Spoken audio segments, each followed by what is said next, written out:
दिनै 8 मार्च मुलुगनां आइजो सान।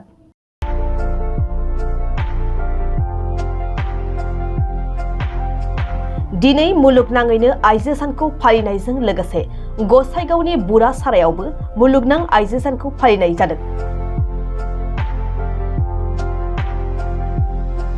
बे मुलुगनां आइजो सानखौ मुलुगनि गुबुन गुबुन ओनसोलफोराव फालिनाय बायदिनो 4 नं जमदुवार आइजो गांखं आफादनि बानजायनायावबो खासियाबारिनि बुरासारा बिसिडिसिनि रुब्लाङावबो फालिनायखौ नुनो मोननाय जायो।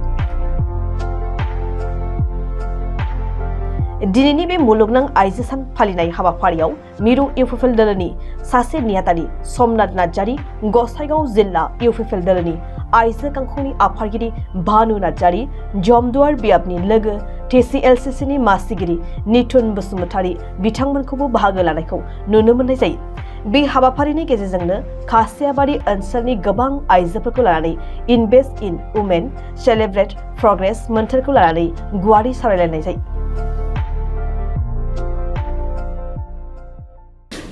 जोङो दिनैनि बे वुमेन्स इन्टारनेशनेलखौ जोङो गसाइगाव डिस्ट्रिक्ट इउपिपिएल नि आन्डाराव थानाय जे जोंनि जमदुवार ब्लकआवहाय फार्स्ट फालिजेनबाय। माने मोनबा ब्लकआवबो जोङो फालिगोन। दा स्टार्टिंआवहाय जोङो जमदुवाराव लाबाय। दा 10टायावहाय जोङो कुसुगाव लागोन, बेनिफ्राय 12टायाव जों गुमा लागोन, बेनिफ्राय 2टायाव सराइबिल, बेनिफ्राय श्रीरामपुर। जों मोनबा बिथिङावहाय जोङो बे वुमेन्स इन्टारनेशनेल वुमेन्स डेखौ जोङो लाबाय। आरो बेजों जोङो फोरमायनो नागिरो जे जोङो इन्टारनेशनेल वुमेन्स डे होनोब्ला जोङो जे जोंनि आइजोफोरनि मोननांगौ मोनथाय जोङो बेखौ मोननो थाखाय जोङो दिनै 33% जोङो बिबाय थादोंनो।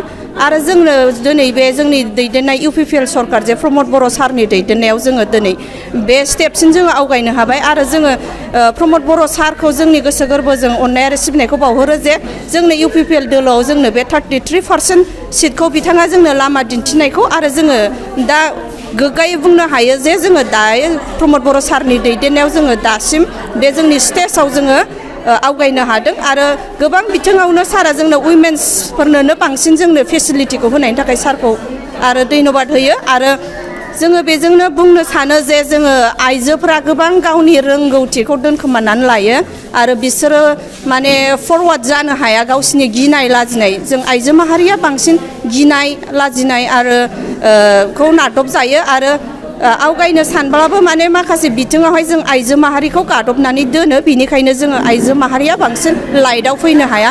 बिनिखायनो जोङो दिनै बे 8 मार्चखौ जोंनि बे खासियाबारि आर'नाइ फिल्डआव लानाय जाबाय, जाहाथे जोंबो जोंनि रोंगौथिखौ जोङो सारा वर्ल्डआवनो दिन्थिनो हायो जे आइजोफ्राबो मालाबाबो जोङो उनफिननानै थाया आरो आवगायनो हायो। बेखौनो आङो बुंनानै फोरमायो सुबुंफोरनो।